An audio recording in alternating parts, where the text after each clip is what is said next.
তেওঁলোকৰ এই ইষ্ট পাৰ্টটো কাট খাই গৈছে তো ইষ্ট পাৰ্ট ৰেমেডি পাৰ্ট কৰি ল'ব লাগিব তাৰ পাছত ইয়াত গেট বহালে সেই পাৰ্টটো কাট খুৱাই দিব লাগিব ইয়াত আমি কিছুমান প্ৰপাৰ্টিটো আছে তাৰলৈকে সেই গেটখন দেখিছে আপোনালোকে সেই গেটলৈকে আছে কিন্তু তেওঁলোকৰ কি হ'ল যোনটো আগৰ প্ৰপাৰ্টি হয় এই ৱালখনলৈকে আছে এইডোখৰ পাইপটো তেওঁলোকৰ এক্সটেণ্ড হৈ আছে আৰু এক্সটেণ্ড হৈ থকাৰ কাৰণে কি হৈছে এই পাৰ্টটো কাট খাই গৈছে পাৰ্টটো কাট খাই যোৱাৰ লগে লগে তেওঁলোকৰ এনাৰ্জিটো ইমবেলেঞ্চ হৈ গৈছে ঘৰখনৰ তো সেইকাৰণে আমি কি কৰিম প্ৰথমতে তেওঁলোকৰ সেই গেটখন আমি আঁতৰাই দিম তাৰপৰা সেইটো আমি যেনেকৈ পাব্লিক ৰোড সেনেকুৱাকৈ মানে ইফেক্টটো আনিম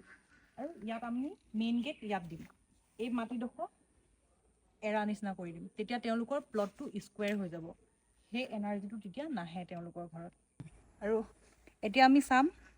যে এই গেটখন এতিয়া যোনখন আছে সেইখন থকাৰ কাৰণে কেনেকুৱা ইফেক্ট আহিছে এই ঘৰটোত